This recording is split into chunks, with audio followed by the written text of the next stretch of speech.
One believe our home is our largest investment and our greatest asset. The other believe my house is a liability, and if your house is your largest investment, you are in trouble. Both dads paid their bills on time, yet one paid his bill first while the other paid his bill last. One that believe in a company or the government taking care of you and your needs. He was always concerned about pay raises, retirement plans, medical benefits, sick leaves, vacation days, and other perks. He was impressed with two of his uncles who joined the military and earned a retirement entitled package for life after 20 years of active service. He loved the idea of medical benefits and PX privileges the military provided its retirees. He also loved the tenure system available through the university. The idea of job protection for life and job benefits seems more important at times than the job. He would often say, I've worked hard for the government and I'm entitled to these benefits. The other believed in total financial self reliance. He spoke out against the entitlement mentally and how it was creating weak and financially needy people. He was empathic about being financially competent.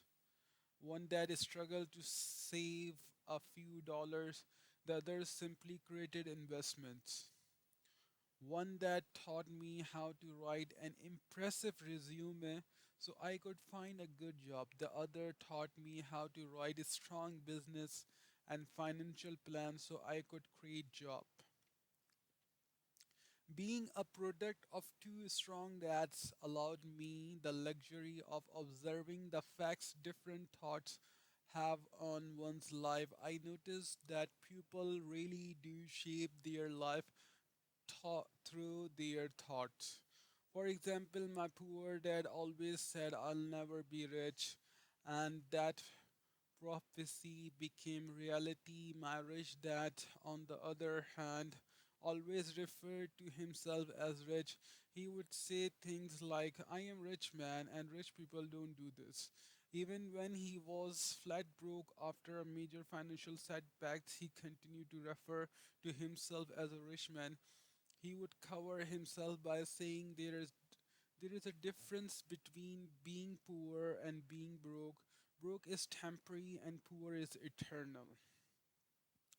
My poor dad would also say, I'm not interested in money or money doesn't matter.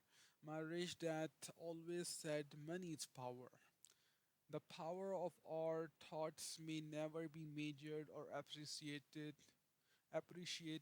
but it became obvious to me as a young boy to be unaware of my thoughts and how I express myself. I noticed that my poor dad was poor not because of the amount of money he earned, which was significant, but because of the thoughts and action as a young boy having two fathers, I became ac- ac- acutely aware of being careful which thoughts I choose to adopt as my own. Whom should I listen to, my rich dad or of my poor dad? Although both men had tremendous respect for education and learning, they disagree in what they thought was important to learn. One wanted me to study hard, earn a degree, and get a good job to work for money. He wanted me to study to become professionals as attorney or an accountant or to go to business school for my MBA. The other encouraged me to study to be rich, to understand how money works and how to learned how to have it work for me. I don't work for money were words he would repeat over and over. Money works for me. At the age of 9, I decided to listen to and learn from my rich dad about money. In doing so, I choose not to listen to my poor dad even though he was the one with all the college degrees.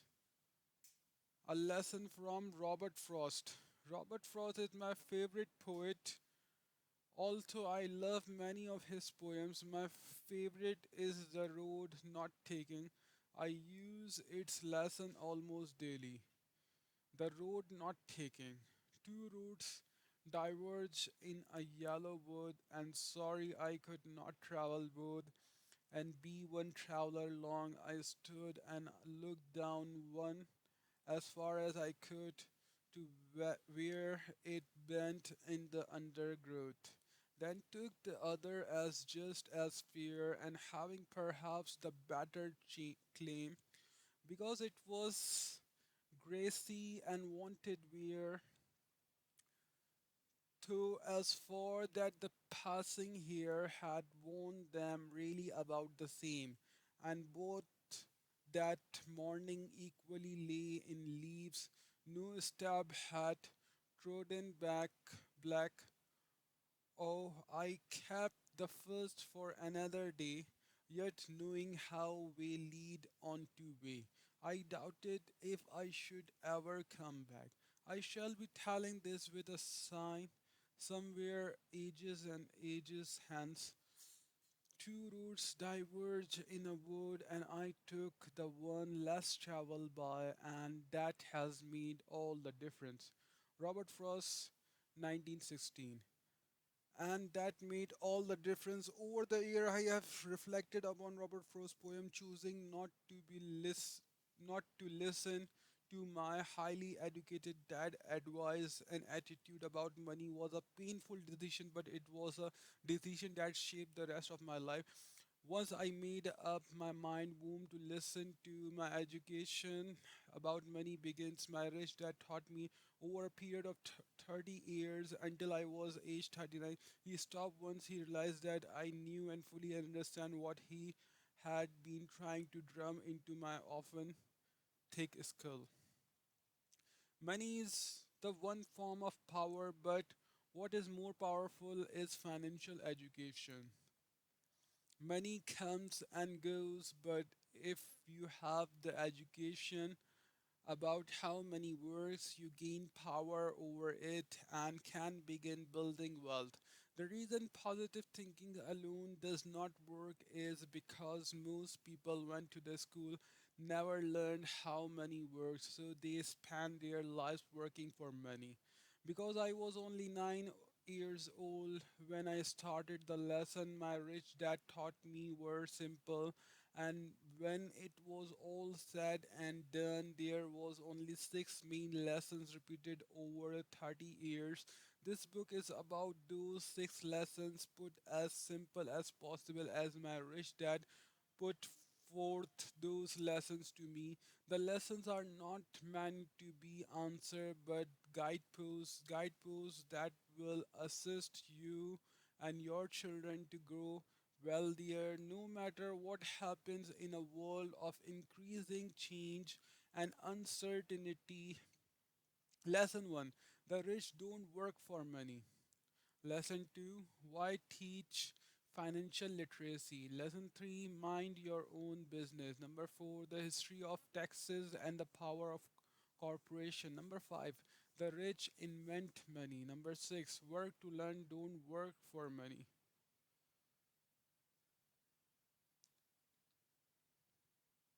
Chapter 2, Lesson 1: The rich don't work for money. Dad, can you tell me how to get rich? My dad put down the evening paper. Why do you want to get rich, son? Because today Jimmy's mom drove up in their new Cadillac and they were going to their beach house for the weekend. He took three of his friends, but Mike and I weren't invited. They told us we weren't invited because we were poor kids. They did. They did. My dad asked incredulously. Yeah, they did. I replied in a hurt tone. My dad silently shook his head, pushed his glass up the bridge of his nose, and went back to the reading the paper. I stood waiting for an answer. The year was 1956. I was 9 years old. By some twist of fate, I attended the same public school where the rich people sent their kids. We were primarily a sugar plantation town. The managers of the plantation and the other affluent people of the town, such as doctor, business owners, bankers, sent their children to this school grade 1 to 6. After grade 6, their children were generally sent to off to private schools because my family lived on one side of the street. I went to this school. Had I lived on the other side of the street, I would have gone to different schools with kids from families more like mine. After grade 6, these kids and I would go on to the public intermediate and high schools. They were so private. There were no private schools for them or for me. My dad finally put down the paper. I could tell he was thinking. Well, son, he began slowly. If you want to be rich, you have to learn to make money. How do I make money? I asked. Well, use your head, son. He said, smiling, which really meant, dear, all I'm going to tell you, or I don't know the answer, so don't embarrass me. A partnership is formed. The next morning, I told my best friend Mike what my dad had said as best I could tell. Mike and I were the only poor kids in the school. Mike was like me in that he was in this school by a twist of fate. Someone had drawn a jog in the line for the school district, and we wound up in a school with the rich kids. We weren't really poor, but we felt as we were because all the other boys had new baseball gloves, new bicycles, new everything. Mom and dad provided us with the basics like food, shelter, clothes, but that was about it. My dad used to say, if you want something, work for it. Wanted things, but there was not much work available for 9 years old boys. So, what do we do to make money? Mike asked. I don't know. I said, but do you want to be my partner? He agreed, and so on the Saturday morning, Mike became my first business partner. We spent all morning coming up with ideas on how to make money. Occasionally, we talk about all the cool guys at Jimmy Beach House having fun. It hurts a little, but that hurt was good.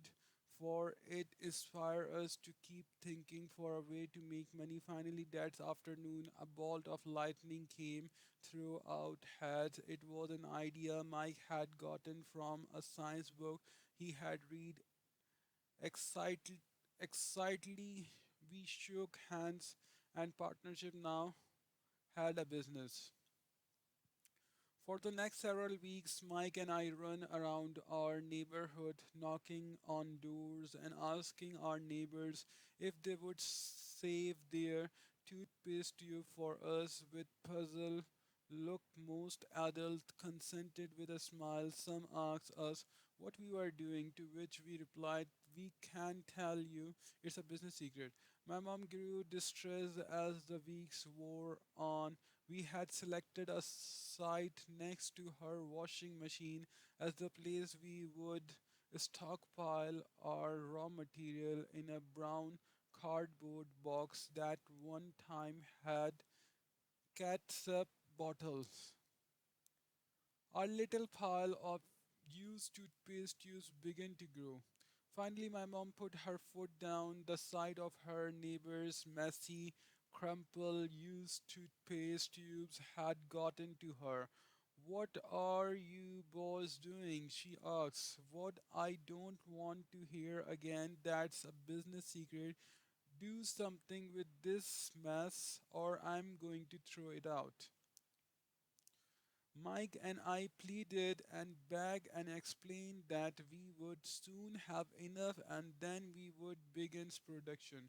We informed her that we were waiting on a couple of neighbors to finish using up their toothpaste so we could have their tubes. Mom granted us a 1 week extension. The date to begin production was moved up, the pressure was on, the first partnership was already being threatened with an eviction notice from our warehouse space by our own mom. It because Mike jobs to tell the neighbors so quickly use up their toothpaste, saying their dentist wanted them to brush more often anyway. I began to put together the production line. One day, my dad drove up with a friend to see two 9 years old boys in the driveway with a production line operating at full speed. There was fine white powder everywhere on a long table were a small milk carton from a school, and our family Hitbichi grill was glowing with red hot coals at maximum heat. Dad woke up cautiously, having to park the car at the base of the driveway since the production line blocked the carport. As he and his friend got closer, they saw a steel pot sitting on top of the coal with the toothpaste tubes being melted down. It in those days, toothpaste did not come in plastic tubes. The tubes were made of lead, so once the paint was burned off, the tube was dropped in a small steel pot, melted until they become liquid, and with my mom's pot holder, we were pouring the lead through a small hole in the top of the milk carton. The milk carton were filled with plaster of Paris. The white powder everywhere was the plaster before we mix it with water. In my haste, I had knocked the bag over, and the entire area looked like it had been hit by a snowstorm. The milk carton were the utter container for plaster of Paris molds. My dad and his friend watch as we carefully pour the molten lead through a small hole in the top of the plaster of Paris cube. Careful, my dad said. I nodded without looking up. Finally, once the pouring was through, I put the steel pot down and smiled at my dad. What are you boys doing? He asked with a cautious smile. We are we are doing what you told me to do. We are going to be rich, I said. Yup, said Mike, grinning and nodding his head. We are partners as what is in those plaster molds, Dad asked. Watch, I said, this should be a good batch. With a small hammer, I tapped at the steel that divided the cube in half. Cautiously, I pulled up the top half of the plaster mold and I lead nickel fell out. Oh my god, my dad said, you are casting nickel out of lead. That's right, Mike said, we are doing as you told us to do, we are making money. My dad friend turned and burst into laughter. My dad smiled and shook his head along with a fire and a box of spent toothpaste tubes. In front of him were two little boys covered with white dust and is smiling from ear to ear. He asked us to put everything down and sit with him on the front step of our house. With a smile, he gently explains what the words counterfeiting meant. Our dreams were dash. You mean this is illegal? Asked Mike in a Curing voice, let them go. My dad friend said they might be developing a natural talent. My dad glared at him. Yes, it is illegal, my dad said gently, but you boys have shown great creativity and original thoughts. Keep going. I am really proud of you.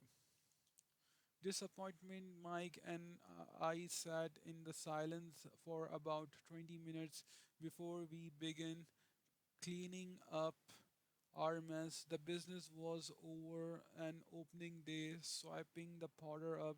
I looked at Mike and said, I guess Jimmy and his friends are right, we are poor. My father was just leaving as I said that, boys, he said, you are only poor if you give up. The most important thing is that you did something. Most people only talk and dreams of getting rich. You have done something. I'm very proud of the two of you. I will say it again. Keep doing, don't quit.